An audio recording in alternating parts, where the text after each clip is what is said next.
afternoon, everyone. I'm very happy that you joined the Mars session. My name is Bo Byloos. I'm from the Luxembourg Space Agency, and I'm a manager for exploration and science. So many of the topics that we'll cover today are also some parts of my responsibility and also coming from my background as well. I have to admit that although the session is called Mars, it's a bit of a mixed session, so we'll definitely talk about ISRU and build on the different parts that we already discussed at Space Resources Week over the last couple of days. This is really a build-up session to that. What is coming in the future? What can we do later? It's about Mars and ISRU, but it's also about manufacturing, about biology, and I hope it will be a very, very interesting session. So again, just for information, we'll have 10 minutes presentation and then followed up with 2 minutes of questions, and I really appreciate for the speakers to keep to the timing. So again, looking forward to the session and hearing more about this mix of topics. So with that, I will want to introduce the first speaker, which is Lanie McKinney from ESRIC, who will talk about integrated plasma membrane reactor architecture for fuel production on Mars. Please.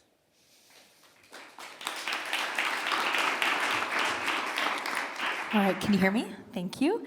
Hi, everyone. My name is Lanie McKinney. I'm a PhD candidate at MIT, and I work with Carmen Guetta-Garcia in the Aerospace Plasma Group. I'm really excited to be here today, kicking off the session and discussing some of our development work for a plasma membrane reactor architecture for fuel production on Mars.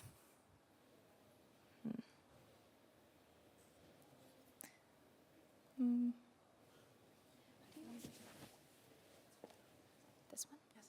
Awesome, thank you. All right, so I want to take a second to have you all envision the future, and a future where humans are established on the red planet as explorers and doing science. One of the first major applications of ISRU is going to be to produce fuel for the return trip back from Mars. And the focus of this talk today is on a specific type of technology called plasmas that can be a versatile platform for fuel production on Mars. So plasmas can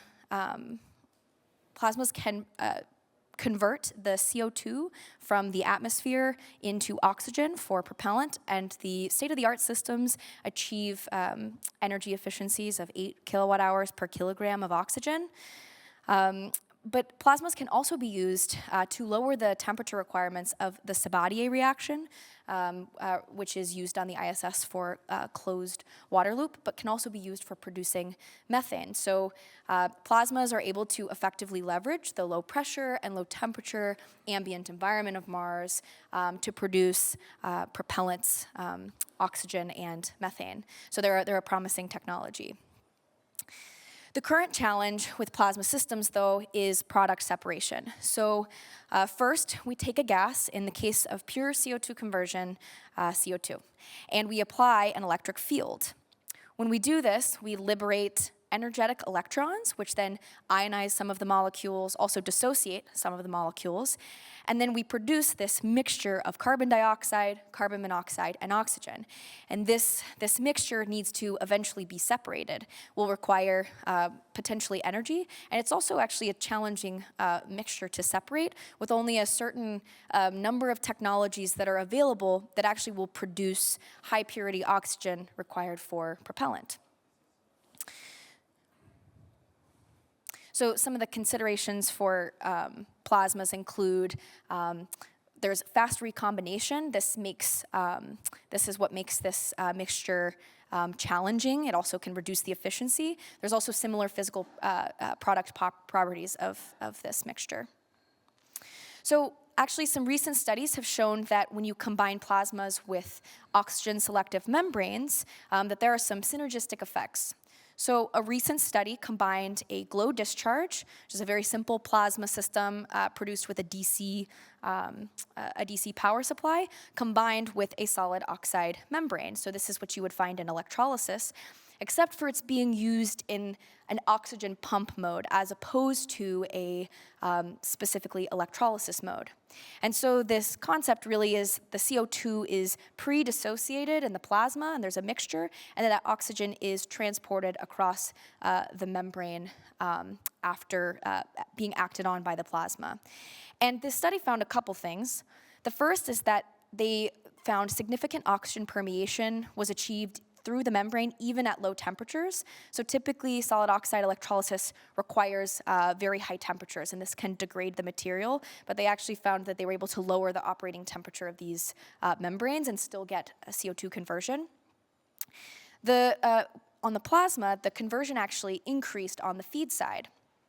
So regardless of the mechanism, there are some synergistic effects of combining these two technologies together, potentially creating a high-performance system.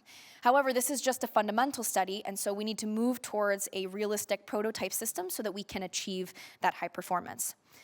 So when we looked to start developing a plasma membrane reactor, we first looked at the performance of different plasma systems in terms of conversion and energy efficiency. And there's many different ways to make a plasma, but generally speaking, there are two very high-performing, very efficient systems. And we're going to focus on the nanosecond pulsed discharge, as this is a major there's quite a lot of extensibility to Mars. It's very simple. It's a 2-electrode setup separated by a gap. And so our plasma membrane reactor architecture combines 3 elements. The first is a nanosecond pulse discharge, which achieves its high efficiencies through precise energy delivery in these pulses, these short nanosecond pulses. You can also tune the frequency, the pulse width, and the peak voltage for that precise energy delivery. This is combined with something called a dielectric barrier discharge. It's just a quartz tube that separates the 2 electrodes, and this is actually used in industrial ozone generation, so it's highly scalable. And finally, being combined with a solid oxide electrolysis membrane for the oxygen selective membrane material. And so the reactor design looks something like this. So you have your CO2 going through your discharge zone, and the plasma produces this mixture with some reactive species.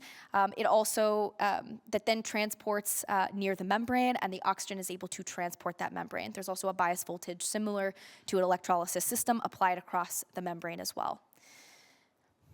And so before we even begin testing the plasma membrane system, we've actually designed a plasma system that has never been studied for CO2 conversion. So the first step is to characterize the plasma-only system before moving into the coupled setup. So we performed a parametric exploration of flow rate, peak voltage, and frequency, and we measured performance metrics like conversion, efficiency, and specific energy consumption. And this is what the reactor looks like in practice. And so what we found was that we found out a couple things. So remember I said we did a parametric sweep of 3 different conditions. One of the major takeaways was that we can actually combine two of those conditions or parameters, flow rate and pulse frequency, into one metric, the number of applied pulses. So really they're just toying with the same thing, the number of pulses that the gas sees when it's in the discharge zone. And then also, the applied voltage is allowing us to actuate the per pulse energy. So you can see that as we increase the voltage, we increase the frequency, but we also degrade conversion. And the same as we increase the number of applied pulses, we increase frequency, but we tend to degrade efficiency. And here it's presented in specific energy consumption. We also achieved our highest conversion at 68% with a trade at lower efficiency, and we also achieved a specific energy consumption of 9 kilowatt hours per kilogram, which is fairly state-of-the-art in terms of plasma systems at low conversion. So the ongoing work is developing this plasma membrane reactor, an NRP-DBD coupled with the membrane. So this is actually currently in construction in our lab right now. So what we've done so far is we've characterized the NRP-DBD section of this reactor, and we've actually preserved the dimensions exactly between the two so that the results from this study will then feed into our coupled performance. We've achieved very efficient operation, and we've also discovered we can control conversion basically through two metrics, the number of applied pulses and voltage. So this can then be carried into a wider parametric exploration that considers the membrane parameters that we can vary, like membrane voltage and gas temperature. We're hoping that we can demonstrate even lower gas temperatures required for the membrane, and overall, the hope is to study plasma membrane coupling and then investigate integrated performance. There are many opportunities in this design and in this parametric exploration to find those synergistic modes of operation and achieve a high-performing reactor. I want to talk a little bit about one other application of this exact system and its extensibility to CO2 hydrogenation. So you could take the same setup and you can put a hydrogen carrier in the feed gas as well, and you create a reactive mixture that looks something like this.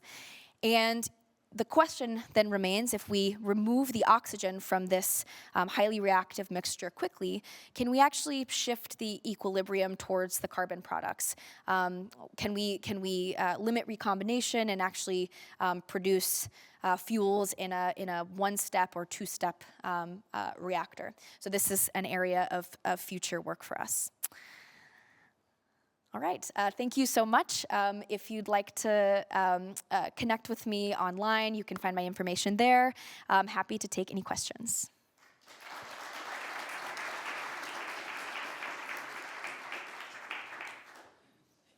I see already a lot of questions popping up, so please go ahead. All right. Thanks for your presentation. Kurush Rogli from NASA Johnson Space Center. Have you followed the KSC plasma work that they have been doing for 5 years? I believe I'm familiar with it, but would you care to share a little more? So, just they have some papers, and Dr. Annie Myers, if you Yes. can contact her. Yes, they have a lot of work on the ACL Yes. project, which is its plasma work for the oxygen production. So. Yes, I've actually worked with Annie Meyer down at Kennedy Space Center. I've worked with the ACL for a couple summers. Okay, Yes. excellent.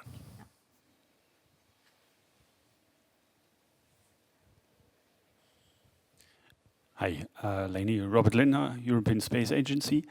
Very nice talk. You showed the different curves for different, let's say, energies and the conversion rates, right?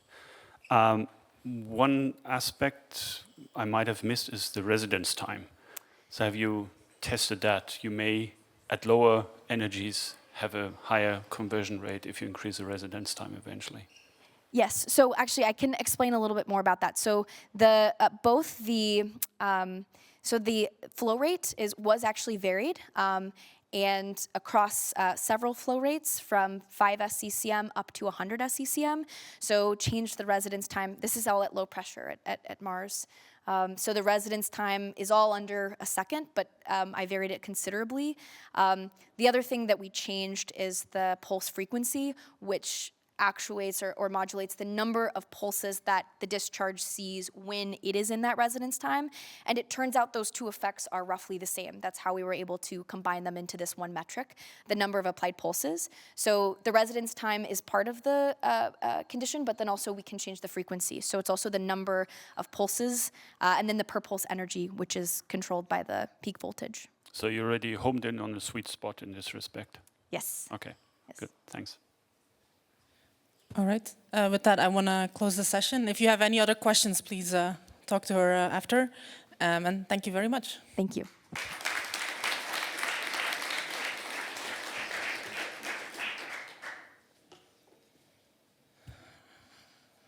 All right. And with that, I would like to introduce the next speaker. So please, the floor is yours. Just waiting pops up. waiting for the slides to appear. Please.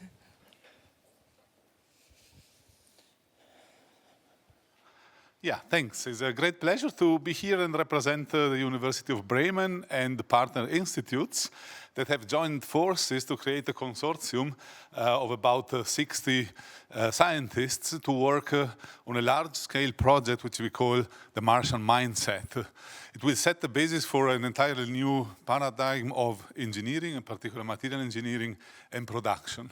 Let me start really from the scratch, from the basis. What defines a civilization in our term? If you think of engineering, of course, this is the controlled exploitation of materials and energy for the benefit of the member of civilization. And how do we do that? How do we have done that? We have taken primary resources, ores and oxides, and we have put an enormous amount of energy into them to convert them into value-added materials like metals, like glasses, like advanced ceramics. And all the energy that we have put since about 100,000 years has been coming from burning technologies, from fire. This, in the past decades, we have noticed it is not sustainable anymore, so we need to switch from a fire-driven civilization to an electricity-driven civilization. This is the first point. There is another point that in material science, the modern material science, the quality that is required for the ores is incredibly high.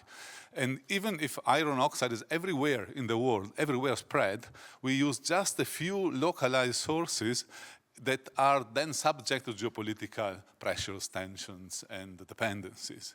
So it would be much better not to be so fixed on the quality of the ores and spread onto materials that are slightly less quality.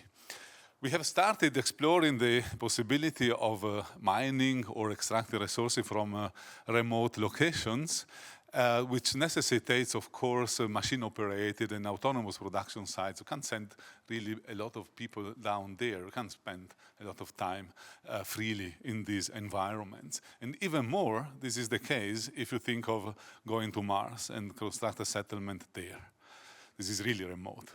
The composition of the Mars soil, of the regolith, is basically similar to the one that we have on Earth.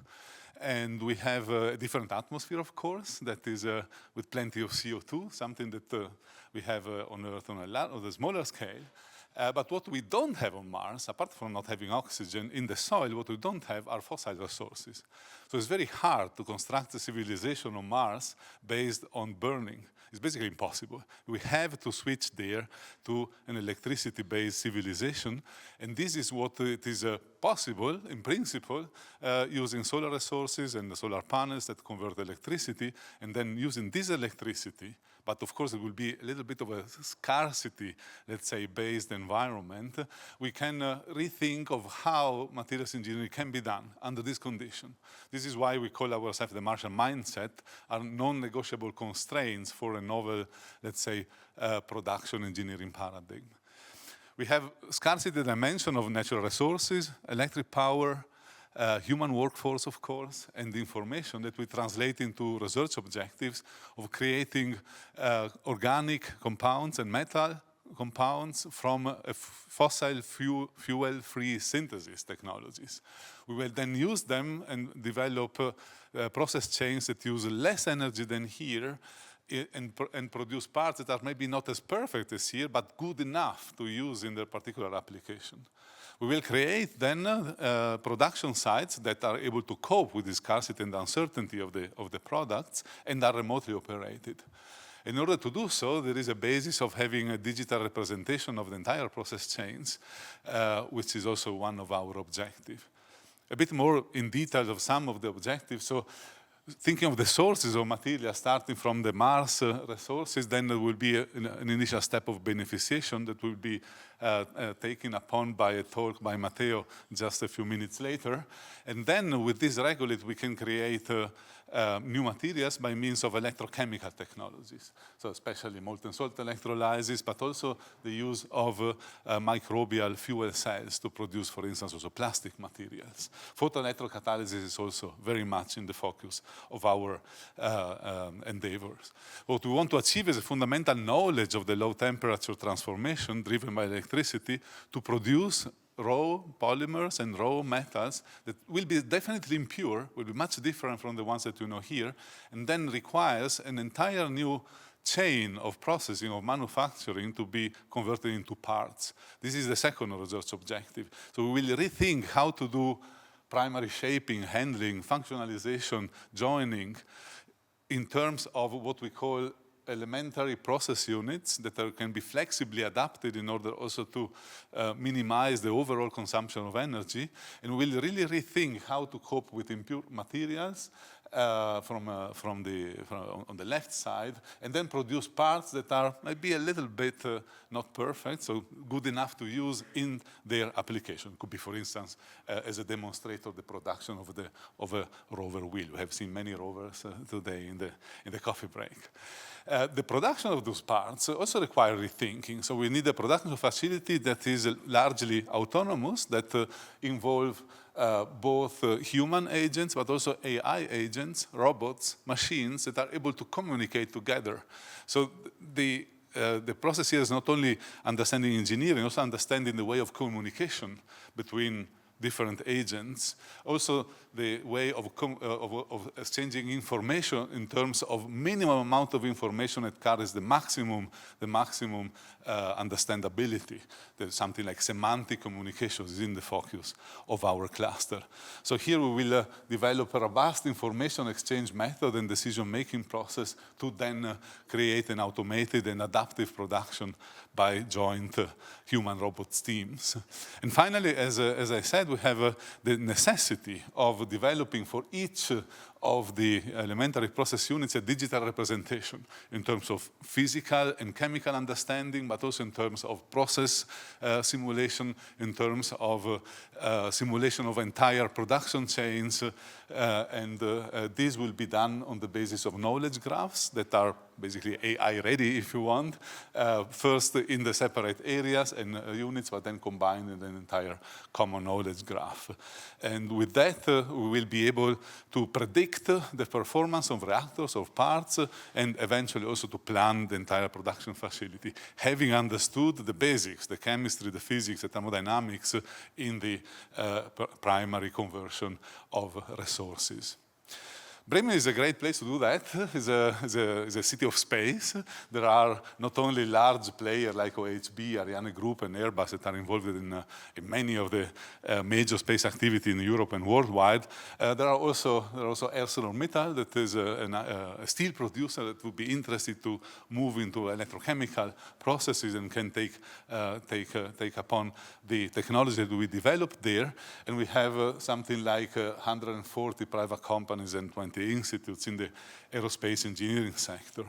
We have dedicated infrastructure available there at the university, for instance, the gravitational tower, the towers, I would say. One is really a fold tower, and one is in which you can simulate a different type of gravity. We have also seen in one of the demonstrators, on some of the demonstrators today, the rovers of the DFKI and the lunar crater landscape. We have habitat analogs in place at the university. We have the possibility of doing cryogenic testing, and also at the DLR, we have the possibility of simulating solar irradiation to understand this effect on the materials we produce. We will introduce, or will establish, and this is started, the construction started already with dedicated funding, what we call a Mars production facility, in which we will test our approaches. We will put all the elementary process units and simulate production on Mars. And maybe of interest for many of you, there will be vacuum chambers that really simulate the Mars conditions, temperature and atmospheric pressure, and one of them also the presence of dust, of regolith dust. This will be probably ready something like 2027. What is the benefit on Earth? Because before we go to Mars, it will take some time, but the benefit for Earth, for me, is first of all the acceleration of what I have called the fire to electricity transition, moving from burning to using electricity as a primary driving force, but also maybe less trivial, also the valorization of non-arable lands. If you have extended areas in which you can harvest solar energy and use the regolith present there to do a conversion to technologies, this will become basically, for the first time in history, the valorization of non-arable lands on our Earth. And finally, of course, the knowledge about integration of humans and agents in working teams is something that we really need and are already doing in many cases. So this is what I wanted to tell you. We will shape a sustainable human exploration and power green transition on Earth. And we will have open positions soon for postdocs with open ideas that can join then our cluster. So stay tuned, and thank you very much for your attention.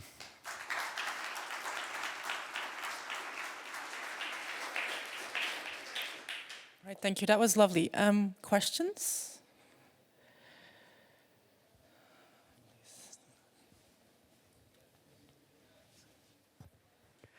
This is Sujit from Public Access. Amazing presentation, and I think the foresight you have in kind of incorporating some of the Martian aspects to terrestrial requirements will be very important, but also very challenging in deployment. How do you see yourself in terms of monetizing this idea? Because ideation is good, but getting capital to fund those projects can be challenging. Sure. At the moment, we will be really starting from a fundamental technology level, fundamental research level. Some application may become a bit higher in TRL scale, but for the moment, this entire project will be driven by fundamental science issues. So not thinking of now being commercial. Of course, we hope that some of the technology that we develop will be taken over by actors that try to monetize them. I don't know, maybe for instance, microbial fuel cells, and might be very interesting for a lot of applications in space, not only on Mars, maybe also on the Moon, maybe also on Earth, in Antarctica, and so on. But it is not within our scope now to monetize. We just started, so this is why I haven't presented any scientific results yet. We started in January, so the next time I'll be here, I hope to entertain you with more science done, and let's see whether we also will be able to monetize something. Thanks. Maybe another question from someone in the audience? Okay, anyhow, he's still here, so if you have questions, please Thank you very answer much. them later. Thank you so much.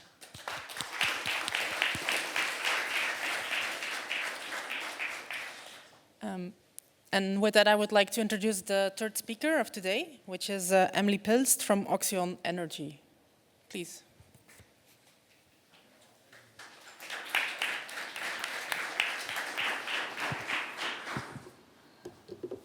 Hi. Slides. Okay, here we go. So today I'll be talking about solid oxide technology for propellant and power production using space resources. Oxyon Energy is an energy development technology company based in Salt Lake City, Utah.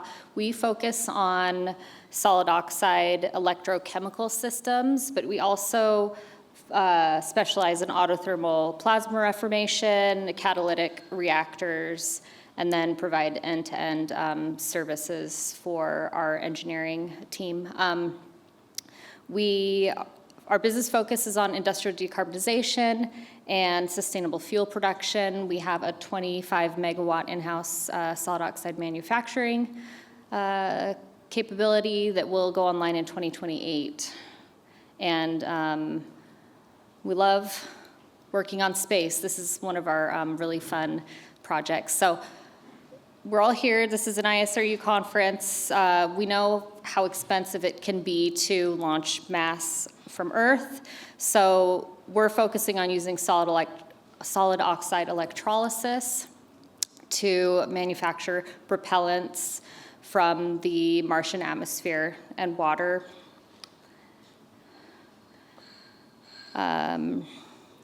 We started out with our Mars Oxygen In Situ Resource Utilization Experiment, or MOXIE. That's the proof for our hardware technology. We supplied the solid oxide electrolysis stack that flew aboard the Perseverance rover that demonstrated the production of propellant-grade oxygen from the Martian atmosphere. That device was a half-scale % proof of concept that exceeded all of our expectations and is the technical foundation for all of our future follow-on work. So our solid oxide cells are ceramic electrochemical devices that operate at 750 to 850 C. They're really high efficiency. We have no combustion or moving parts, scalable stack architecture, And the most important part is that they're dual use. The same stack can run in electrolysis mode to produce propellants, and it's reversible. It can run in fuel cell mode, take those propellants to generate electricity. You'll see an image of our mission scale solid oxide stack here. That is a 65 cell stack that we manufacture in-house. So currently we're running 2 parallel tracks. NASA's funding 2 hardware development programs, both targeting Mars exploration by drawing on this MOXIE stack heritage. The first program I'll talk about today is our sustained on-orbit propellant-enabled ruggedized solid oxide fuel cell, or Super SOFC, and that will provide power generation for a Mars lander through entry, descent, and landing. And then the second, I'll provide an update. Our CEO, Joe Hartvickson, was here last year. He talked about our Mars oxygen and methane system, or MOMS, and that is for propellant production for a Mars ascent vehicle. So powering 7 minutes of terror, it's pretty ambitious to develop a solid oxide fuel cell program for entry, descent, and landing, but our stacks are TRL-9 qualified, so we think we're up to the challenge. The feed for this system will be onboard propellant, which is methane and oxygen, and those will power. We're looking to generate 2 kilowatts of DC electricity through this system. And you can see here, so we use those onboard resources. Oxygen is the oxidant for the solid oxide stack, and we have an autothermal reformer that takes the methane and generates syngas. Commissioning will be at the end of this year, 2026, and then we're hoping for a follow-on relevant environmental testing contract at JSC next year, and we'll exit this program with a TRL-6. Here's a just brief overview of what is inside our hot section unit. So we've submitted our CDR package. It's pending approval. This device under test that will be installed in a vacuum chamber is comprised of our hot section unit. Inside of that, we have 4 solid oxide stacks under compression with thermally integrated reformer, methane reformer, and those stacks provide heat for that reformation process. We've seen early concept tests that demonstrate up to 90% syngas utilization to generate power. Some of the reformer components are still under development, but we think we can get higher utilization for that. A unique operating challenge for a solid oxide stack in pure oxygen is hotter reaction. So it fundamentally changes the thermal behavior of the stack when we do not have nitrogen to absorb and carry away the heat. This electrochemical reaction runs hotter and faster. So managing the stack carefully, specifically deliberately limiting current density to control the exotherm and avoid large thermal gradients across the device.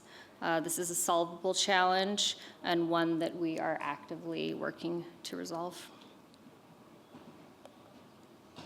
Now we have our MOMS program. So this program will leverage the design that we've built for supers. We'll rework that for electrolysis mode, and then we'll prove that we can make propellants using the Martian CO2 atmosphere and surface ice. Output, obviously, is oxygen and methane, and that range of production, we're shooting between 1 and 3 kilograms per hour. The methane I didn't add in there, but it would be 0.25 to 0.75 kilograms per hour. And the expected stack power input is approximately 4.4 kilowatt hours per kilogram of oxygen produced, so it's pretty efficient. At full scale, this pre-supply mission would run 6 stacks, not the 4 that we've built, and it would produce tens of tons of fuel for the returned Mars ascent vehicle. It would do that before the crew even left Earth. This system will be built probably in Q2 of 2027, and then we'll have a factory acceptance test for that. later that year. When we send a system, a pre-supply mission ahead of a manned mission, we want to make sure it runs. So part of the work involved in this MOMS program is stack improvements. So our solid oxide stacks have been running for over 5,000 hours to validate the durability. One of the exciting additional tasks for this is developing some improved materials to reduce coking. We already have a fully redox-tolerant cathode material. You'll see in the chart here, we have stack 111, which is this dark blue. We operate in steam electrolysis mode for the first 1,000 hours before transitioning to co-electrolysis mode where CO2 and H2O are produced. And then stack 121, that transition occurs at 200 hours. In both cases, we need to keep the stack operating in co-electrolysis mode, where we hold the voltage intentionally below the theoretical coking limits for carbon deposition. These tests resulted in some great conversions. So we see 85% CO2 conversion in co-electrolysis mode, and then 70% conversion in our dry CO2 electrolysis. Because we manufacture our own stacks, this data is really compelling. We test, we feed the feedback directly into our cell materials improvements.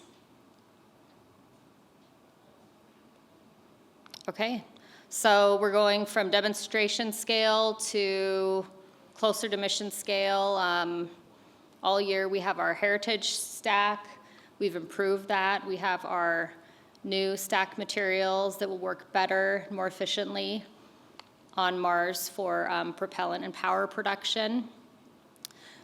Our scale up, our next kind of challenge will be to devise a reversible system for Mars where we can produce propellants, run that back through our system to make power. Yeah. Hey, thanks for your time and our updates, and can't wait to give you an update on our programs next year. Thanks.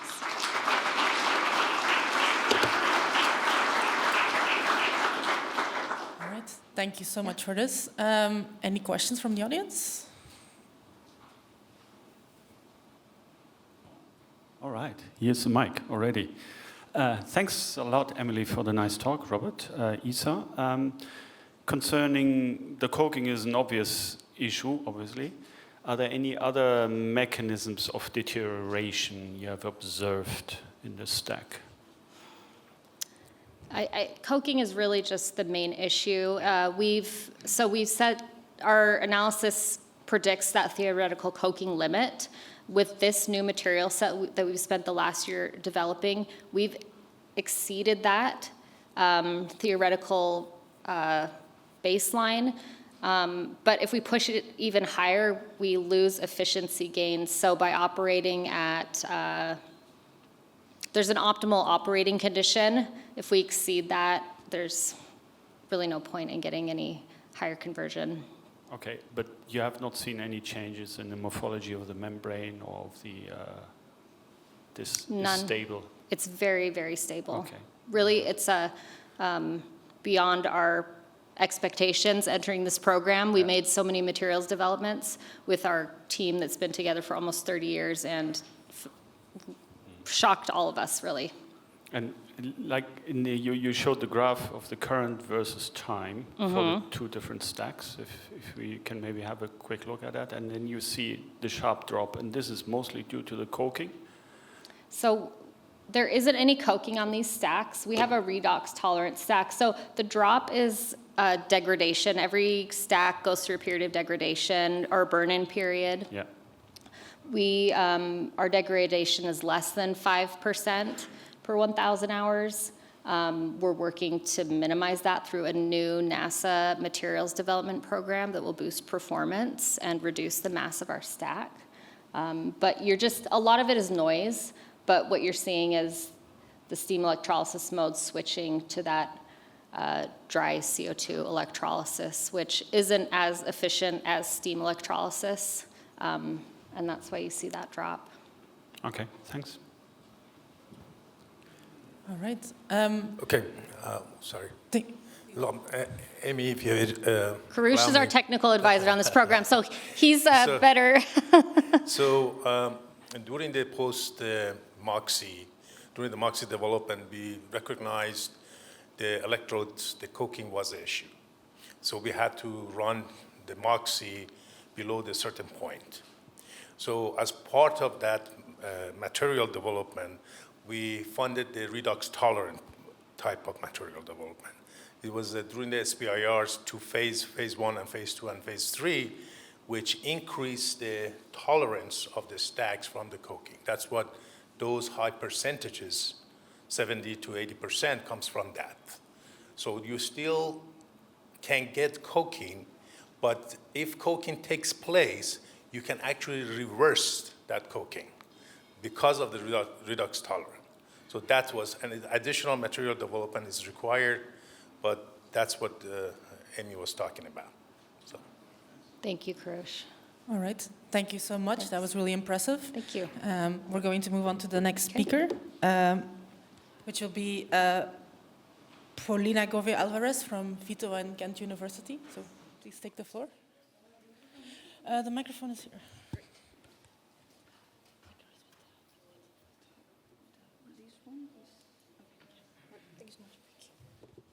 Hello, can you hear me? Yes.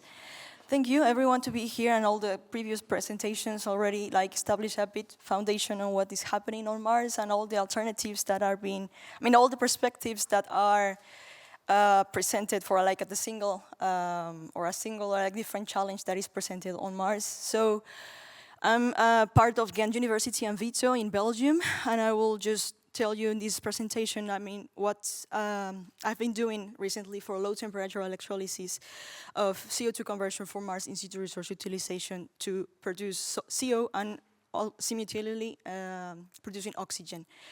I'm a PhD candidate for FWO Frank de Winnie and for chemical engineering. So first of all, and as everyone mentioned, CO2 is a very high local resource on Mars. It's almost entirely the atmosphere is almost entirely composed of carbon dioxide, which makes it an ideal candidate for in situ resource utilization that can produce different kind of products. By doing this and developing an ISRU on Mars can minimize launch payloads, as already mentioned, and can also lower the energy requirements there without having to get to use the Earth resources. So as I mentioned, I will present an alternative to all the already alternatives presented here, which is called electrochemical CO2 reduction in an electrolyzer. And what it does is just on one side of the electrolyzer, you reduce CO2 to CO, and on the other side of the electrolyzer, you oxidize, you produce oxygen. And the key difference between this type of technology with SOIC, of solid oxide electrolysis cells, is that it doesn't require temperature to move ions. It only requires electricity. So there are different challenges to targets on Mars, and one of the challenges is temperature. So the mean surface temperature on Mars is almost approximately minus 65 degrees Celsius. That can even go lower to minus 140 degrees Celsius. At the current, with this current technology, what I'm focusing mainly is from 20 to minus 30 degrees Celsius. Obviously, I want to go even further, but at the moment I'm just tackling that temperature. One of the things, or the problem with this technology, is that it requires aqueous electrolytes. So at sub-zero temperatures, the water can get frozen. One alternative that I present here is the methanol plus water. While combining these two solvents and creating an protecting solvent, you can lower the freezing point of water to even 160 kelvins, which is approximately minus 100 degrees Celsius. Apart from this, I need ionic conductivity on this electrolyte, which can be targeted by adding some salts. In this case, can be added by lithium sulfates, which is salt can be dissolved on methanol and water on this type of composition, different type of fractions between methanol, water, and lithium sulfate. So having the electrolyte that cannot be frozen at sub-zero temperatures, I tested the energy consumption of the cell per meter square of electrode at different current densities. So yes, I have 3 conditions. The room temperature that I measure is at 22 degrees. Then I have a -5, and the lowest I reached in the current system is -15 degrees Celsius. And each condition was measured the conductivity of each electrolyte. Obviously, while increasing the current density, there is a higher energy consumption of the system. And also, there's a difference of conductivity if the temperature is lower, because it has lower kinetics within the system. However, it is known that ionic conductivity of at least 1 millisiemens per centimeter is efficiently to initiate and sustain an electrochemical reaction. And all of these electrolytes can perform this type of reaction. So now, how efficiently is that current being used in order to produce the products that I'm interested in? This case is hydrogen, CO, and oxygen. Here I have 2 different, there are three graphs depending on the temperature, but I have 2 columns per each graph, which represents a cathode and an anode. And they are apart from, because they are producing, or they are generating different products. From the cathode side, which is the reduction, is producing hydrogen and CO, and in all cases, hydrogen predominates. On the anode side is also, is oxygen production. And I can see, from these graphs, you can see at least that at lower current density CO is being formed instead of at high current densities. So around 250 and 500 amps per meter squared, which is the current density, I get most of the CO being reduced from the CO2. Okay, so now I presented which is the Faraday efficiency and which is the current density at the optimum for CO. But how pure is the oxygen on the anode side? So looking only at the volume fraction of gas in each system at different temperatures, hydrogen still predominates. There is a crossover of hydrogen and CO to the anode side through the membrane in the electrolysis cell. However, regardless of the temperature, oxygen is still being produced at lower current densities. This can be maybe because there is lower crossover from the other side of the electrolysis cell, but also at 250 amps per meter square, I also got, let's say, a high oxygen production, which increases, or there's a tendency that oxygen can be produced. I was previously mentioned, but there's a tendency that at lower temperatures, oxygen is being more produced by the system. So focusing, as I mentioned, in 250 amps per meter squared, that both in this current density, both CO and oxygen is highly produced. I want to see how many grams per kilogram hour at that specific current density I'm producing. Faraday efficiency only tells me how electrons are distributed within the system, but it doesn't tell me how many molecules are being formed. And just from this graph, I can see, as I mentioned, the tendency of having higher oxygen while decreasing the temperature. There's also a slightly tendency that CO is also being formed more easily at lower temperatures, but this is still being tested. So to summarize, at 250 amps per meter squared, I have the Faraday efficiency, I have energy consumption, and I have grams per kilowatt hour. For Faraday efficiency, as I mentioned, hydrogen still dominates, but oxygen is being is more produced while decreasing the temperatures. The energy consumption here is not that different from each condition, which is, I believe, good. Obviously, at -15 degrees Celsius, there is a higher energy consumption, as I mentioned, because of slower kinetics in the electrolysis cell or in the system. And the grams per kilowatt hour, here are the numbers, but it's still the previous graph I presented in the previous slide. So a final conclusion, as I mentioned, Faraday efficiencies alone is not enough to assess performance, does not reflect production or energy efficiency. There's a tendency that oxygen production increase while lowering the temperatures, which can be because the gas diffusion coefficients can drop, the membrane permeability drops, or like this slower kinetics is also slower. Well, this is, yeah, because of lower temperatures, which maybe it allows the gases to stay dissolved longer, which less crossover. Also, low temperature shifts the system towards a stronger limitation towards CO2 reduction, which still favors hydrogen evolution or higher hydrogen production, sorry. Nevertheless, I want to point out that even at low temperatures with this system, CO is being produced, carbon monoxide is being produced. And definitely, like in spirit of collaboration, I want to compare these results with SOX, because these experiments can definitely be improved. So future integration, there are different parameters that need to be optimized in order to get the highest production of products in an electrolysis cell, which is cell architecture, electrode materials, and electrolyte formulations. But currently, I know that at lower current densities, I get the best option, the best condition. So I'm focusing mainly, currently I'm doing that, focusing on low current densities. And as I mentioned, I want to go even further to minus 30 degrees Celsius, because I don't know if you saw the system, but I only reached minus 15 degrees with a machine that I have. So if anyone have any idea how to reach lower, please talk to me.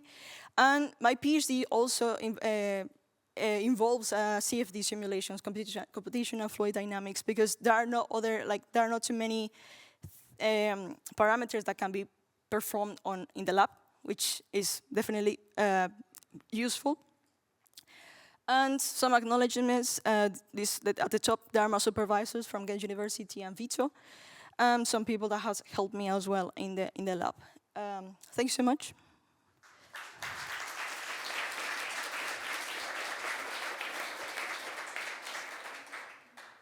All right, thank you so much. Are there any questions from the audience?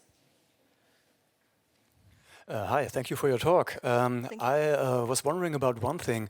When you showed your results about the purity of the oxygen, it seemed that in one case there was a very high oxygen content for one particular current density, but it was much lower for both lower and higher current densities. So is there any explanation why there's such a pronounced sweet spot for that?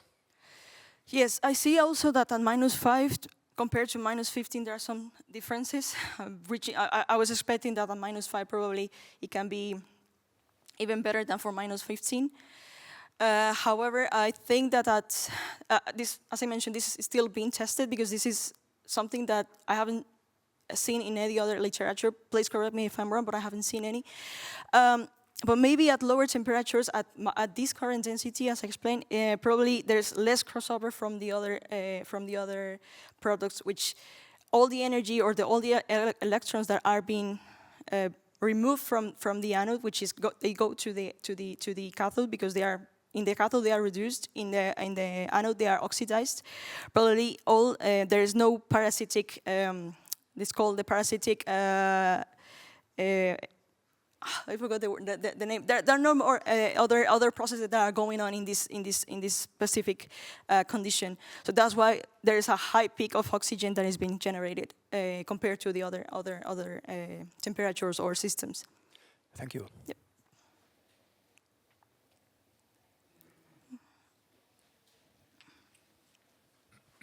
Yeah, thanks.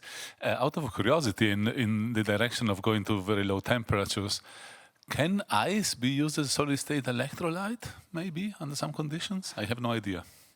I've seen some articles that they have seen that ice is still like ionic conductive. However, I've not developed that. My main focus is to stay in liquids, because, I mean, I don't know if I will just go back very previous to, yes, here. I didn't explain a lot because of the time, but on the right, yes, then on the right side of the presentation, the system, that's the system I'm using, is the machine that I'm using. The electrochemical cell is immersed on liquid, in this case is antifreezer. And with pure water that it also has a catholyte, not catholyte, no, sorry, the salts. It's just completely frozen, which in this case it doesn't allow, I mean, it can be a blockage of also the tubing that I have, but at the same time it doesn't allow a lot of ionic conductivity.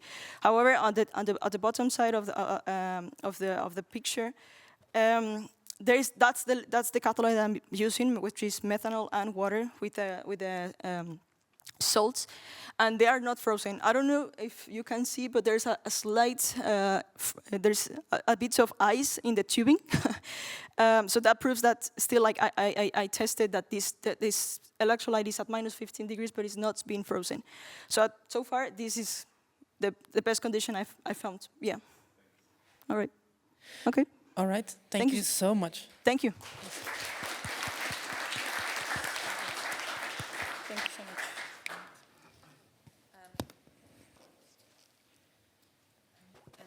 With that, I would like to introduce the next speaker, which is Mateo Lopez from the DLR in Bremen. Please.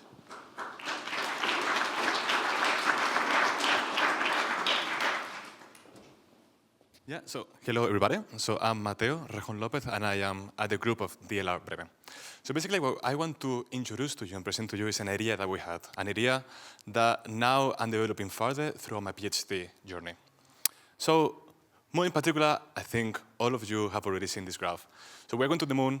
The moon represents a test ground, a laboratory in which to test the technologies that then later we will use in Mars.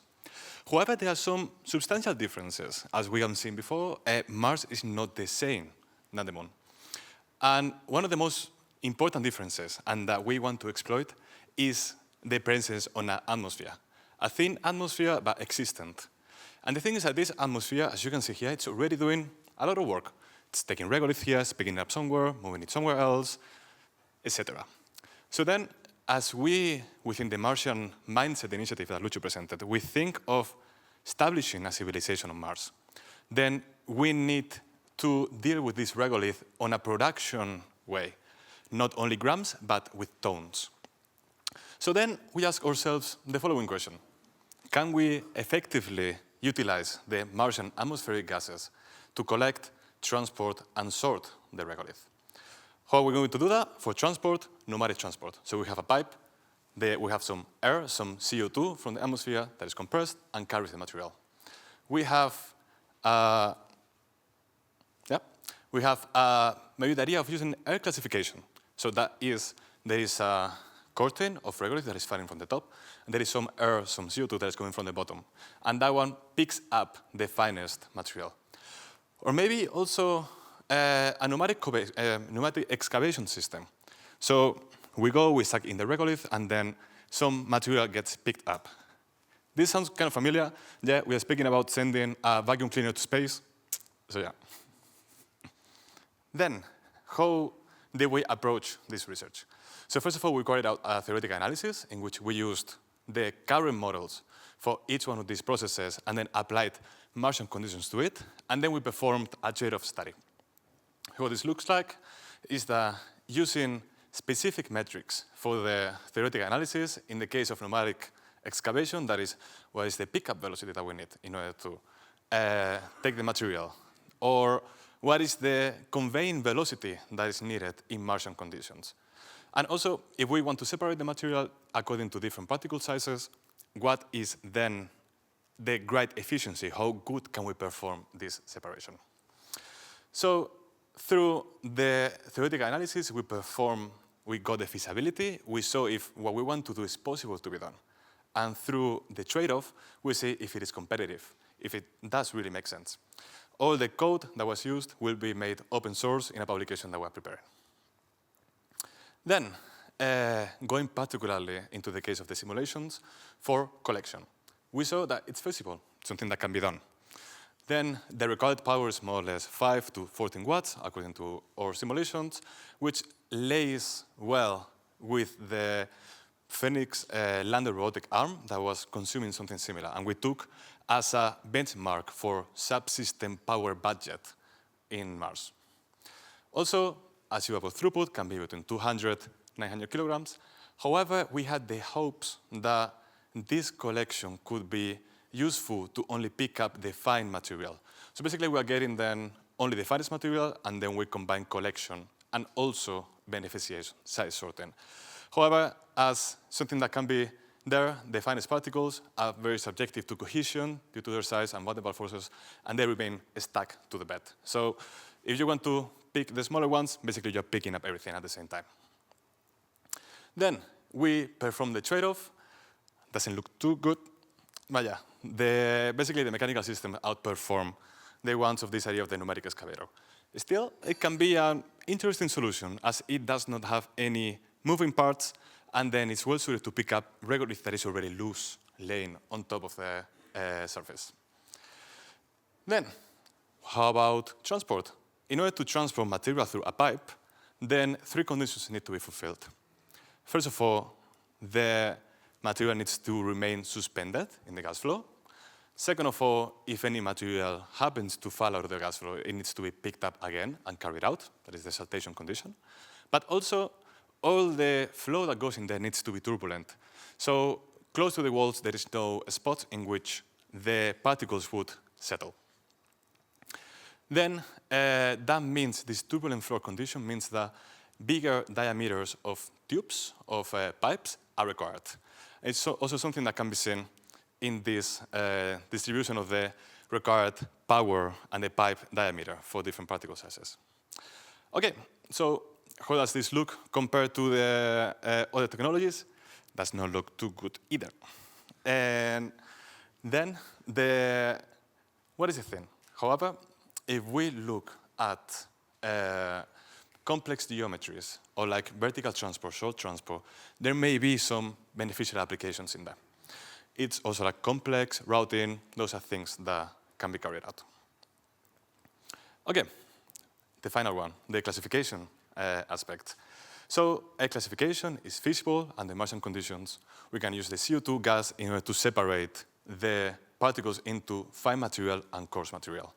So yeah, as you can see in the graph there, we were using actual in situ measurements in which we ran through our models, and then we saw what was the efficiency of how it can be classified into a fine feedstock and a coarse feedstock. Yeah, and the thing is that we saw that there is of a range of 5 to 8 times more gas flow that is required than the classifiers that have been used on Earth, on Mars. But one of the main advantages that we found from this technology is that the cut size is tunable. So instead of using sieves, when we have a sieve, we are only bounded to basically the size of the holes in the sieve. The thing is that we can shift this size by varying what is the gas flow that we are basically running through a classifier. And this is a very powerful, from an operational point of view, of this technology. And the resources are there. The gas is there. So yeah, also the sharpness, meaning how well the separation can be performed, is something that has been extensively researched on Earth and in mining industry. And that is something that we can implement the newest, up-to-date classification mechanisms and system and put those to work on a Martian environment. So yeah, how does it work? Yeah, thank God, otherwise I would have nothing to present. It goes much better. Also, there is a very big point that when we are thinking of this civilization state, if we have access to compressed CO2, which is quite reasonable to think of basically in a settlement, then this comes super easy. The CO2 that is being processed and used for something else, for example, for MOXIE, oxygen production, and so on, we can take it, we can use it, the compressed gas, and then perform this separation together with it. Also combined with the robustness, no moving parts in the flow, combined with the operational simplicity, this makes it a really strong candidate for this problem at hand. So, as an outlook, can we effectively utilize the Martian atmospheric gases to collect, transport, and sort the regolith? We can use it for collection, something that can work as a bulk thing. For transport, it's not really that competitive. However, for classification, we have a promising solution there. Bonus, in the Meridiani Plani on Mars, there is the hematite spherules. Can also be an area that we just fit all of that through our classifier, and then we are able to separate these blueberries, these Martian hematite spherules, from their coarse regolith as well. What is our next steps? Next, we want to define what are the beneficiation requirements for ISRU on Mars. So anybody that is here, let's talk later if you know more about this. I'm deeply interested. Then we want to design and manufacture an air classifier for regolith beneficiation. And not only that, that is something that we want to move forward and test on a relevant environment, on CO2, CO2 atmosphere, and with Martian pressure. So yeah, this is a picture of a dust devil on the Martian surface. There you can see the regolith, you can see the atmosphere. We have everything we need, so we want to put it to work. Yeah, thank you very much.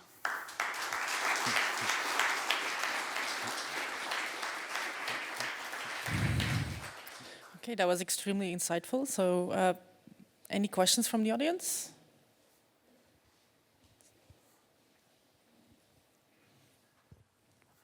Great presentation. Can you explain if you have considered what the gravitational variation aspects might be that might impact the way in which the classification and separation will happen, and also the relative density of carbon dioxide versus the atmospheric conditions we have here on Earth, because those density factors also come into play? Yeah, thank you very much for the question. And that is one of the very big questions that we asked ourselves as well.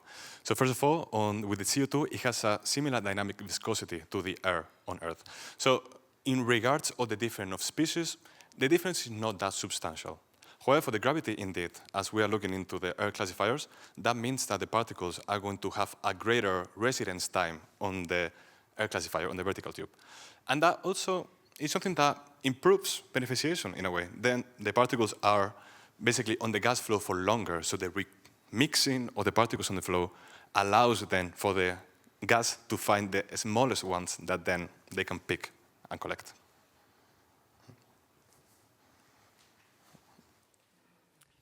Hi, George Lordos from MIT. Thank you for the talk. Have you looked at significantly higher power ratings and if there are nonlinear changes to the performance relative to other ways? Sorry, could you repeat the question? Significantly higher power. So I saw 14 watts and 100 watts. Yeah. What if you go to kilowatts? Does it change the answers to what you can do with this? That is something that we have not considered. We are looking also within the Martian mindset, it's an initiative in which I will continue working on my PhD, on energy efficient solutions as much as possible. However, there is something that as scale increases, and then we're speaking of actually then beneficiating tones and maybe stacking classifiers next to each other, we're going to start looking at those kind of energy budgets. But it's not something that at the moment I've considered for the research. Any other questions?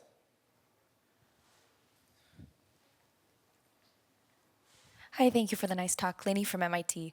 I would love to hear just a little bit more about your trade study, your methods for selecting your figures of merit, and what goes into some of those scores. Like, I'm particularly interested in the robustness metric. How are you assigning those numbers and those scores?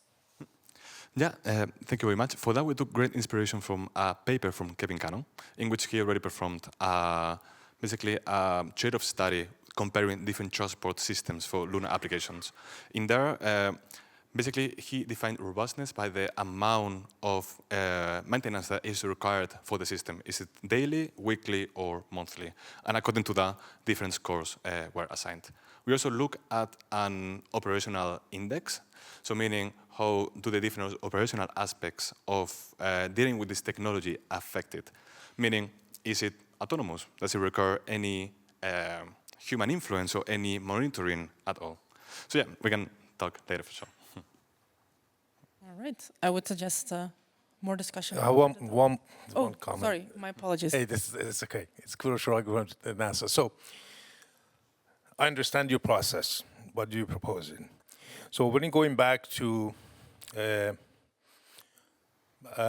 Mars missions, so the scroll pump, we had to put in certain amount of filtration up front to ensure no dust gets into the pump, because that would reduce its performance. So what you're proposing to use a pump to get the CFM to go in, first of all, scroll pumps requires a lot of power, overheat. You have to do upfront certain amount of processing, filtration to ensure that pumps stays with its performance.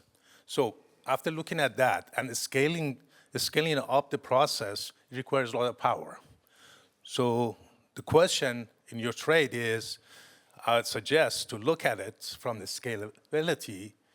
Is it worth going that down path, or just using the power is on the surface or the solar power to just run different mechanical system rather than using a compression of the gas?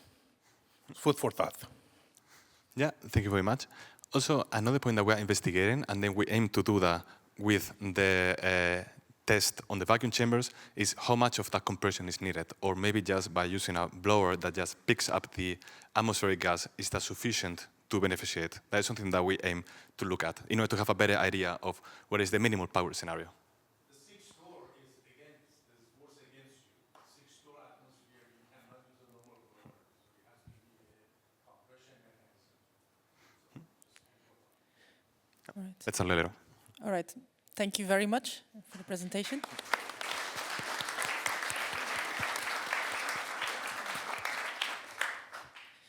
And now it's with great pleasure to introduce Lynn Rothschild for our next presentation, which is a bit of a shift in the presentations before. So please take the stage.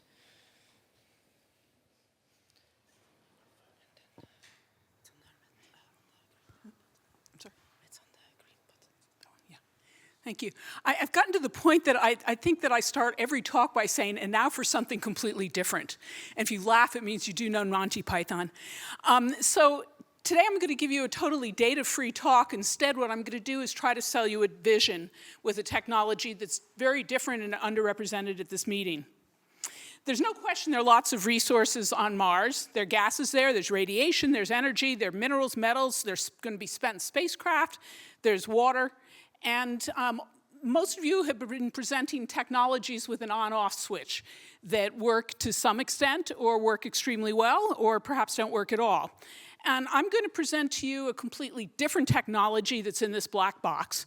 And so what sort of technology is this? Well, it's something that's programmable, and so is your cell phone. I mean, that's great. That's sort of basic in this day and age. And it's modular, which is great, so you can build on it.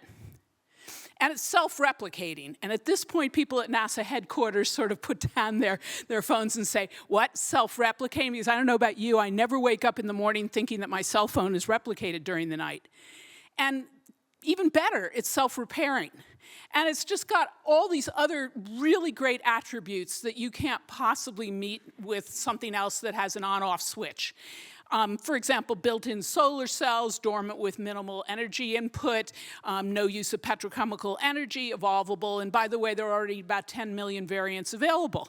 Of course, the technology that I've just sold you is life itself. For those of you who don't recognize it, that's what a fetal lime looks like well before it ends up in a margarita. So with this technology, you can do an awful lot, particularly once you start thinking of life not as something sort of squishy and pretty and you take pictures of, but as this incredible technology that does incredible carbon chemistry, nanotechnology, and it makes things. So the rest of the talk, I'm going to give you some examples of things primarily that are going on in my lab over the last 20 years when I was asked to start a program in synthetic biology for NASA. So what is this big idea? Well, first of all, life makes materials, and that's pretty much given. If you look around the room, many of us are wearing things like wool that were made by sheep, or leather, perhaps made by a cow, or cotton that was grown in a cotton field. Maybe we've got rubber on our shoes, and so on. Life, of course, makes materials. So how could you use these materials? Well, for example, we have this question of how do you have habitats off planet? And the nominal plans for NASA are to bring up a big steel structure.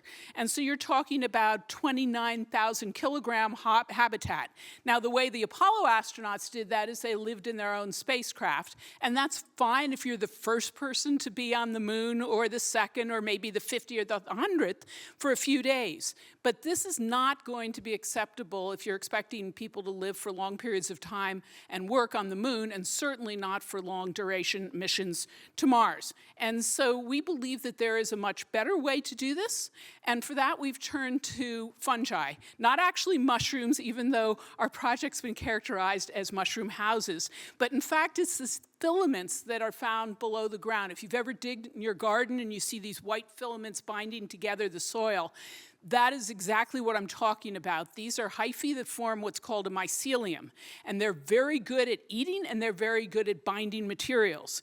And so with this kind of approach, it turns out that you can develop composites that look very much like well, the ones that are not baked look a lot like if you left bread out on the counter for a week. It's sort of that soft brownish color. If you bake it, they become much harder. You can come up with materials that look very much like particle board, if you're familiar with that.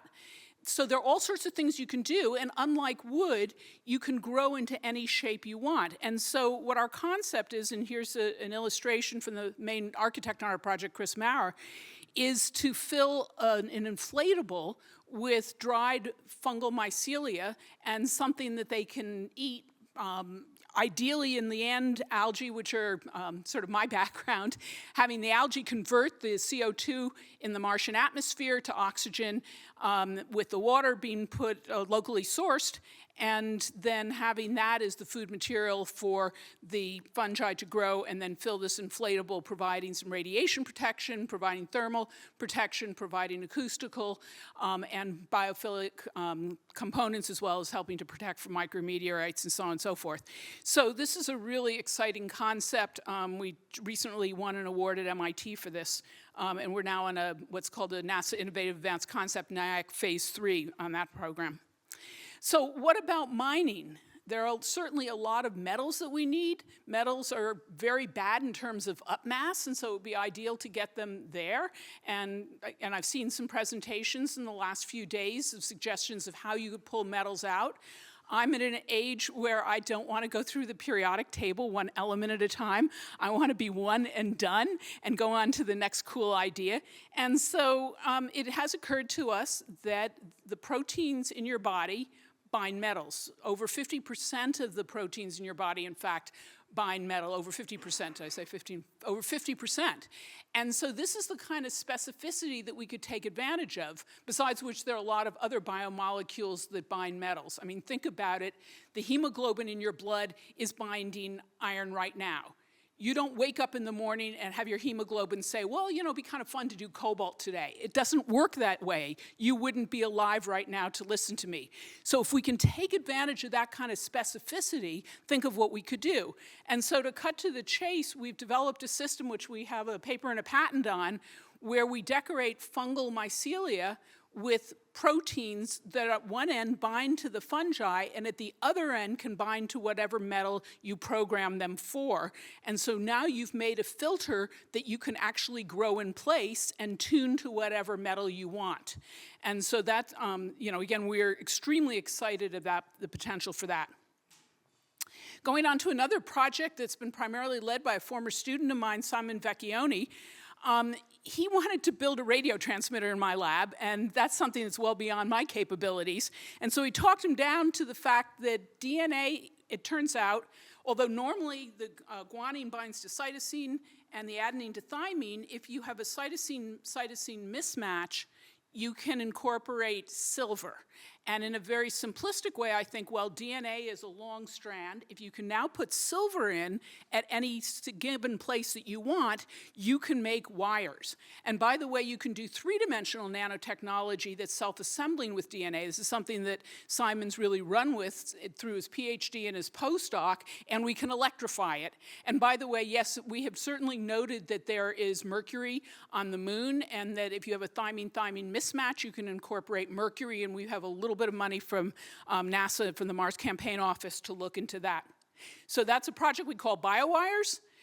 Up to now, we've had an unbroken physical continuity between the origin of life and all of us sitting here, but now we can take information, digital information, and turn that into DNA. So we could take information from the Earth and send it to the Moon and Mars, and then physically make the DNA and program organisms there. Life does chemistry on the Earth. There is no reason it shouldn't be doing chemistry off Earth, and that picture pretty much says it all. Electricity, we are all taking that wonderful food we had today at lunch, and we're turning it into electrical energy that's running our nervous system. The electric eel is only special because it can release it all at once. So the potential for using biological systems to convert chemical energy into electrical energy is certainly there as well. What happens when an astronaut gets sick? A lot of medications are not stable, particularly these biologics that are being produced, and they are incredibly effective. And so one of our projects has been to develop what we call an astropharmacy. Again, many colleagues on this, where we have an on-demand system, so we're able to bring up dried components, including dried cells that are programmed to make drugs. Then at destination, or whenever you need the drug, you add water, and you have a production of pharmaceuticals with obviously purification steps in there. We've also had some money to look at the purification of water on Mars, detoxifying perchlorates. There are several organisms that have the enzymes to be able to break them down. We tried putting them into more robust organisms. So let me just finish by saying that these are all sort of like wild and crazy ideas that I've just been throwing at you, and we have many, many more. It really is time to prove that they work in space. So about a decade ago, I was privileged to be able to get a secondary payload on the DLR Eucropus mission, and so we were able to test some of the basic concepts in synthetic biology. For example, running a system where we had algae transforming the carbon dioxide into sugars that then fed production organisms. We did transformations in space, and we had sort of mixed results with the promoters. And so at this point, we are working on a payload to try these technologies, as many as possible, on the surface of the moon. We thought we'd be able to get onto IM-3 this year, and it looks like we're going to be delayed to a different CLIPS module. So we're really excited about taking these forward and showing NASA and the world that, yes, these all can be done off-planet, and now it's just a matter of scale-up. And so I just want to finish by saying that I have a lot of constraints on me that other biologists don't have, particularly people in the bio industry, because of all the sort of things that you're familiar with, taking mass off planet and so on. But these are things that I believe force game-changing solutions that would not be solved for problems on the Earth, because you don't have that kind of pressure for creativity, and you end up in space having what I'd like to call radical sustainability. Again, I don't need to explain it to anyone here. We have to follow every carbon atom and every water molecule. These are not given. We don't really know that there's that much water on the moon. We do know a little bit more about Mars. And so with that, I believe that we're going to be able to revolutionize Earth and space as well. And thank you very much for your time, and thanks to many, many people who've helped over the years.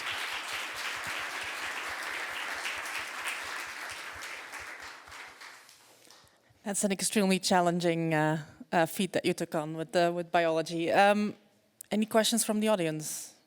Well, I like to tell people my cell phone's rated for about 3 years. That's rated for about 100. So which technology is the more stable one? I'm Shametsi from the field of FFC electrolysis and lasers engineering and regulate, and background of chemical engineering, so it's not so far from me. About the topic of adsorbing specific metals with proteins, is the system tuned only for one metal at a time, or you also create kind of like a Christmas tree of proteins and...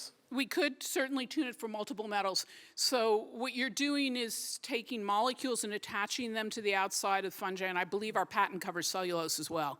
So you could do paper or whatever. So there's no reason it would have to be a single set of peptides. It could be multiple ones so that you could make, you could pattern. In fact, we thought a little bit with the cellulose of using these peptides as feedstock in an inkjet printer, and you could print a pattern and then soak it into a metal solution and get a pattern solution. Thank you, that's a great question. Okay, great. Did you have a look into as well that any cross effects? I don't know because I haven't tried that, but some peptides, in fairness, are more specific than others. So, for example, in biology, it's very common to use what's called a hist tag, so about 6 histidines in a row, and that will bind cobalt, nickel, and zinc. So, but then there are others that are very, very specific for certain metals. You know, as you get to the higher molecular weight metals, it's more difficult for biological systems to discriminate, like, you know, platinum, palladium. You know, it probably can be done, but it becomes increasingly difficult. Yeah, perfect, thank you. Some more. Yeah. Christian Rein from Danish Technological Institute. First of all, thank you very much for a great presentation, and I love your vision.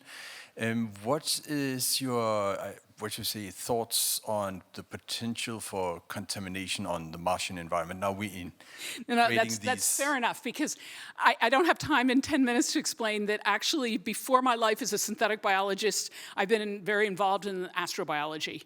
And so putting on my evolutionary biology hat, there would be no greater tragedy as a biologist if we contaminated Mars and it turns out there were Martians there. So yes, I am very well aware of the problem, but it turns out in addition to that problem, there is the problem with stable liquid water on the surface. So you notice that, for example, the habitat was enclosed in an inflatable, and that's not only for the pressure which you need to have the liquid water and to be able to keep the pressure up for the astronauts and so on, but also to prevent cross-contamination. Although I am very well aware that once we have humans on the surface of Mars and there's a problem, the trade-off is always going to be that the human life is first. So I think the real answer is we have to do what we can in advance, but certainly, you know, I am very well aware of that problem and very sensitive to it and will not do anything that I can do to contaminate Mars. Moon is different. That's open.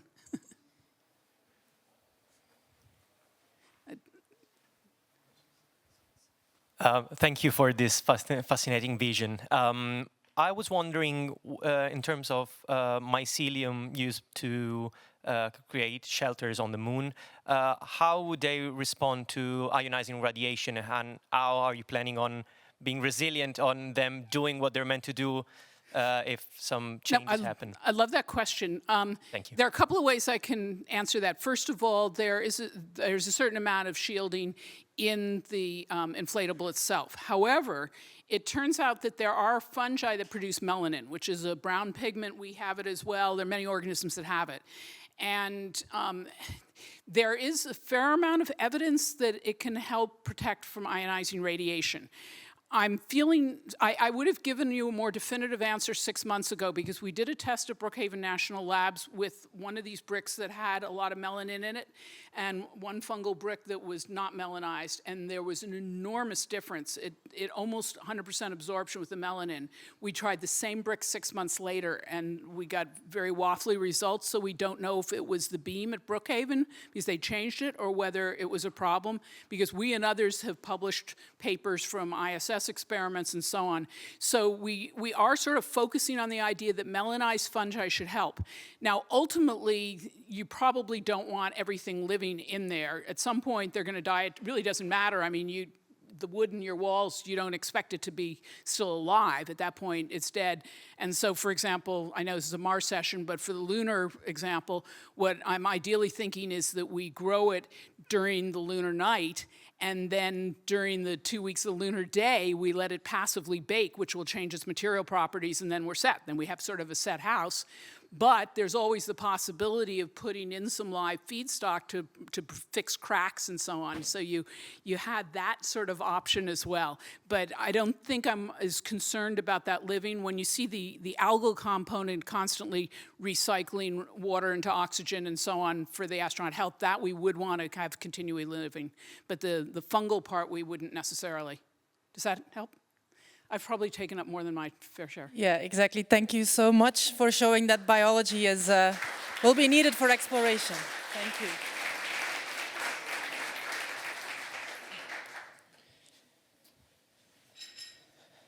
And we're going to shift a little bit again.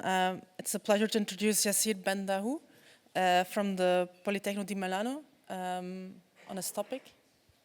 Please.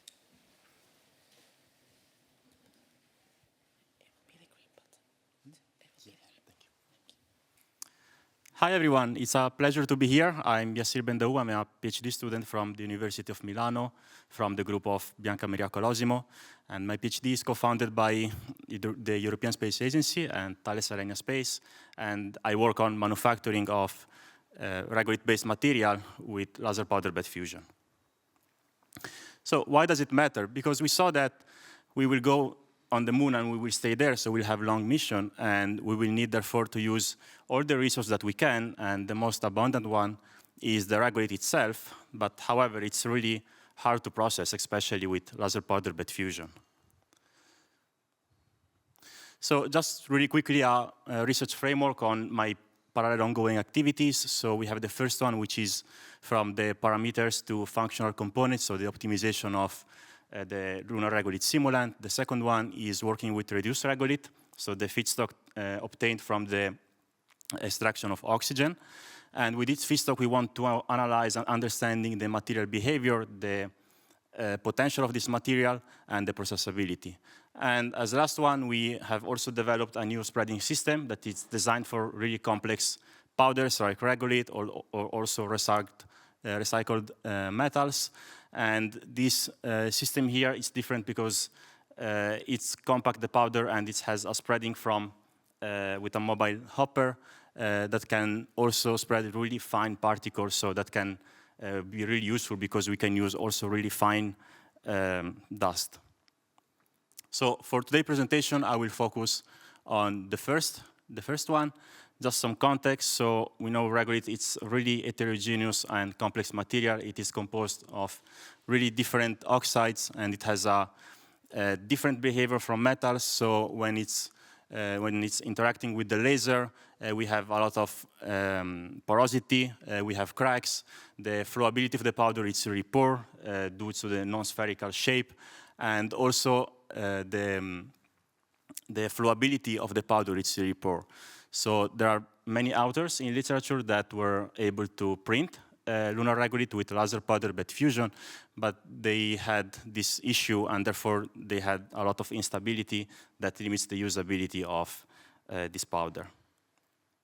So with our approach, we printed 16 samples, and this is our machine. It's an Aconity MIDI Plus, and it's equipped with an optical high-resolution camera and also a thermal camera that are used to collect data. And this is particularly useful because with the high-resolution camera, we're able to look at how the spreading is happening, if the powder bed is compact or not. And also, after the lasering, we can look on every layer if we can see any defects or voids in each sample. While with the thermal camera, we talk about a powder that has a complex behavior.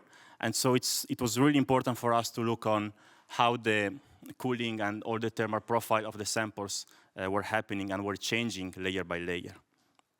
So this was our design of experiment. It was an extended campaign of different volume energy density. We made sure to overlap with the existing literature, but also going beyond. We tested different layer thickness, power, and scan speed parameters. I really want to point out about the in situ monitoring because thanks to the data that we can collect, we can really understand how the process is changing, and this is a key enabler for when we will go to the moon, because if we have instruments that can look layer by layer how the environment is shaping our final sample, we can then transfer all of our knowledge from Earth and we can use it on the moon. So this is the first result that I'm going to show you. We have different process regime out of the... Okay, here. So we have two different layer thickness. On the left, 75. On the right, 150. We can already saw the first result that we're able to obtain with the high-resolution camera, which is that after 18 layers, the higher layer thickness were giving samples that were different from the nominal geometry, and there were also some sort of depression effect that we don't see with the thinner layer thickness that is more stable, and we can see also lower area discrepancy. In the second interesting thing that we saw is that from the top view of the optical microscopy, the samples with lower energy density they seemed more compact, while the one with higher volume energy density, they seemed with voids and strange texture. But when we actually went and did the cross-section, what we saw is that the samples with lower volume energy density, they had much higher porosity than the one of higher volume energy density. But also the problem was that with high volume energy density, yes, they were with less porosity, but then they had these really open and interconnected cracks that were also giving some sort of distortion from the nominal geometry.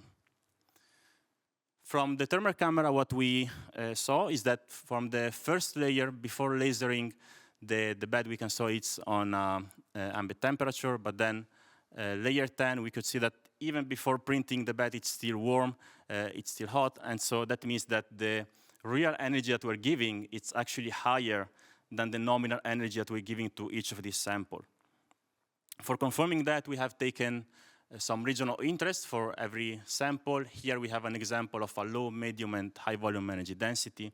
And we can see that the thermal profile is increasing in the amount of heat, in the heat accumulation for every layer. That means that we have a thermal buildup layer by layer. And what we saw combining this result with the result from the optical with the high resolution camera is that we can really see a switch from the stability to the instability due to this thermal accumulation. So what we did is that we worked on a new printing strategy, and what we did is we focused on this area here. So our goal was to print a component that had higher density, but at the same time was respecting the nominal geometry. And so we worked, we worked on mitigation with the scanning strategy of our sample, and then we have also used the data from the thermal camera to develop an interdelay strategy that could normalize and stabilize the cooling. Here you can see that we have printed the same sample as the other one, and with the delay strategy, you can see that the porosity is lower than the samples with similar volume and energy density. But most important, we don't see any open and interconnected cracks as in the other samples. And for validating this new strategy, we have also printed a complex shape component, which is this wrench here with also a lattice structure. And this wouldn't be possible without the thermally informed strategy, because we saw that we have this distortion from the geometry and also heat accumulation that makes the printing fail. So as a conclusion, we saw that we were able to identify a better layer thickness, and most important, the role of in situ monitoring. This is really the focus of our work, because we were able to identify a more stable parameters, and we were also able to predict and to see when the printing were going, let's say, out of the nominal window, and it was starting to a degradation that then was giving bad results. And also with the thermography, we were also able to look at the material behavior and then to work and to find strategies that could help us on the process optimization. And I want to still really point out the in situ data that enables an adaptive and also a data-driven control of laser powder bed fusion of regolith that can then be transferred to extraterrestrial environment. As a future work, we successfully stabilized and had a complex geometry, but now we want to have more structural integrity and even higher density and limit more the cracks. And for doing so, we want to have a closed loop with all the monitoring system, and then to have dynamic modulation. So going layer by layer, we want to change the volume energy density based on what we see with the thermal camera and the optical camera. And we want also to use a preheating system with our machine so that we can mitigate the cracks that we can see. That was it, and I really love to talk with you, answer your question, curiosity, feedbacks. So I'll be here, just reach out to me, and thank you so much for your attention.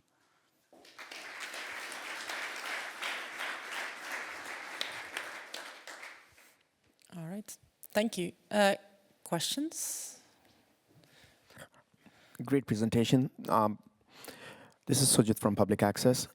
I wanted to find out whether the chamber had air in it, whether it had an inert gas, whether it was in vacuum, and what kind of variations do you expect in each of those conditions? Yeah, so it's in argon and it's in vacuum. So for the vacuum, of course, it will be higher on the moon, but that's actually good news in terms of the lasering. But then we're expecting to be different on how the final shape will be. So there are studies in literature that try to replicate that, and we know that it will be different, especially when you do the lasering, you will have more outgassing. But that's why it's so important for us to monitor the system, because then we can recognize it and we can try to tune the parameters based on what we see. Hey, Yassir, that's come a long way from cryogenic XRD to doing powder bed fusion. Indeed. Just one question, I might have missed it. Yeah. Particle size. Oh, yeah, so particle size we sieved under 100, below 100 micron. All right, and you are intending maybe to investigate the influence of that on? Yeah, so actually the new system that we have developed, it's for particles that are below 20 microns. So we want to print with that particle size distribution and to see the difference, because with the system that we have so far, the standard one, it's impossible to spread that fine particles. Exactly. I would assume quite interesting results in terms of resolution and quality. Yeah, hopefully I'll be back here next year. Cool, thanks. Any other questions from the audience? Oh, please. Thanks, Yassir. So how much does the introduction of the thermal management system make your process slower? Yeah, sorry, I didn't get the question. Does the introduction of your thermal management system, does it make your process slower? Yes, it does, because so far what we did is we looked at the previous data from the previous print, and based on that we introduced the interdelay.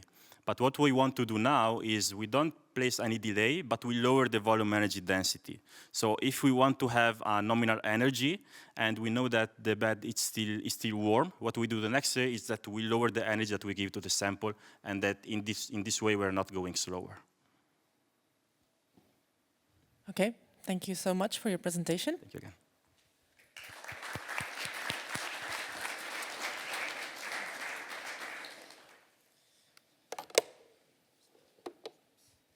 So now I will introduce Christian Rein as the last speaker of this session from the Danish Technological Institute. Please. Thank you very much. Thank you. So yes. Oh yes. Yeah, thank you. Please. All right. So yes.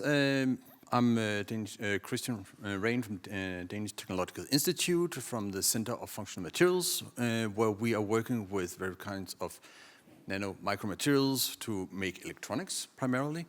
And for this, I would like to present our ongoing ESA project that is called Regolith to Repairs, or how we can transform off-world materials to electronics via additive manufacturing. And what we are looking at here in this project is how to create a roadmap, and it doesn't need to be either Moon or Mars, but it's just the regoliths that we're looking at. How can we then beneficiate, deoxygenate, and then post-process before we even get to the point of formulating inks that we can use for additive digital printing of electronics. And in electronics, in this perspective, we're talking about circuitry, sensors, heaters, and so on. And here we're working with the metal-rich colloid from the regolith and formulating those for the print electronics, but also for powder bed fusion. Let's see how it works. Yes. So we're looking at the functionality that we can extract from the regoliths. And In contrast to, for example, the structural properties that was used for many other applications, and you've already seen the presentations for those, we're looking at how to create conductive metal fractions, and that is applicable for additive manufacturing. This places some requirements on how we can make integrated electronic coupling between the various regions, so we can have a macro scale conductivity once it's deposited and sintered. But also the sintering process in itself requires some consideration, because you cannot just have a high temperature when you're working with electronics on the most common electronic substrates like PET, so that places our upper limit of 150. So in this project, we're aiming to create repairs, which also, enhances the sustainability of missions, and also provide more versatility in case there is new opportunities or challenges that needs to be addressed. So for Moon, there's some time before you get replacement, but even worse for Mars. And as I said before, our strategy is to optimize the beneficiation before we even get to the deoxygenation process. We're looking at two different methods, the physical and the chemical methods, in order to enhance the conductive fractions of the materials in the regoliths, and having that prepared for the deoxygenation. So once we have the oxygen removed, we have a much easier time to sort out the conductive from the non-conductive elements in the mix. And as you can see here, we are looking at what's called our additive manufacturing method with inks, a so-called syringe-based method, where you can digitally print your systems. But as you already have seen, there's also a focus on using powder bed fusion, laser-based. And once we have tackled the different places, then we have a roadmap towards more self-sustainability on those missions. Important thing just to mention, we are also partnering up with Metalysis for the deoxygenation and Leonardo for the end users for these demonstrators that we'll make in the project. But to start with where the material should come from, it depends on the selection of the regolith. And here it's not like there is a regolith for electronic production. So we had to scout out both lunar regolith but also Mars regolith, and we are focusing in on primarily Mars region regolith because of the high concentration of conductive elements that is readily available to easily separate out. But we're also looking at, for example, South Pole, because we know there's a large focus on placing the base there.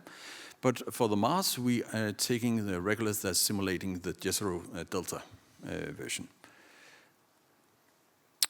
So the beneficiation, we are looking at taking the physical methods in order to remove elements that is undesirable for electronic production, so silicon, calcium, titanium, which have low conductivity after deoxygenation. Though calcium would be high conductivity, but not if you want to have the electronics that are compatible with most of the electronic methods that we're working with. So we are trying to select for iron, aluminum, and magnesium, that could be useful to create a paste or a sort of a solution, an ink that we can use for production. The chemical solution follows what Alexander already have presented previously today, which is using the acidic dissolution of, for example, highland regent regolith in order to extract the aluminum and to decrease the amount of undesirable elements. So, for example, for the magnetic separation, we're looking at, for example, for the Mars Jesuit crater simulant, we are looking at enhancing the conductive fraction, primarily the iron, through magnetic separation. As you can see here, we are elevating it from 8 to 31%, as also been observable in the SEM. And for the lunar fraction, we also observe similar enhancement through a combination of single and multipass magnetic separation together with sieving. And we also did the chemical separation, where we're seeing elimination of elements that would otherwise be detrimental for the electronic production, with an enhancement of those that are enhancing the conductivity. You will also see that you will have a reorganization of the grains, but this, of course, will change again once we get through the deoxygenation process. So once we have the beneficiation and the deoxygenation, which is right now happening at the metalysis site, we are also optimizing the ink formulation with the binders and solvents and additives. Normally, our ink for this kind of electronic production requires our 70 to 80% filler material. So here we would have the deoxygenated regolith, and together with some organic-based material, which most likely have to be brought from Earth. Unless, of course, we are getting into the biological routes that we've just presented earlier. But through this mixing, we can generate ink that can be used for digital printing of electronics, and then subsequent sintering with thermal photonic annealing. And we would then generate electronics that can be designed on the fly. So with that, I would say thank you very much. And right now, we are in the middle of the project. And I would say thank you also to ISA for supporting this project.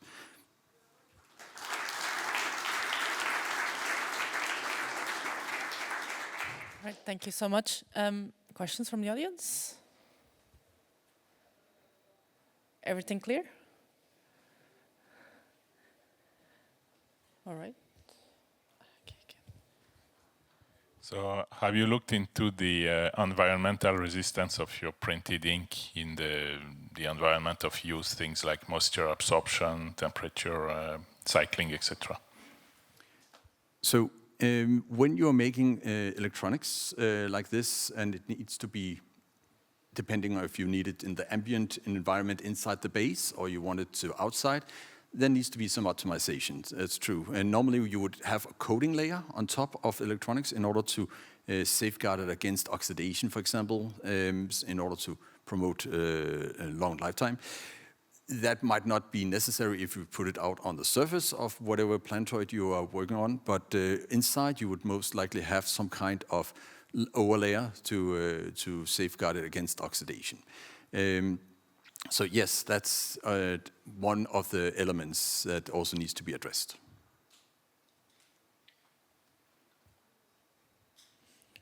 Okay, if there is no further questions from the audience, then I think we can close the session. Then thank you so much for the presentation. Thank you. All right, I would say enjoy the coffee break. Thank you.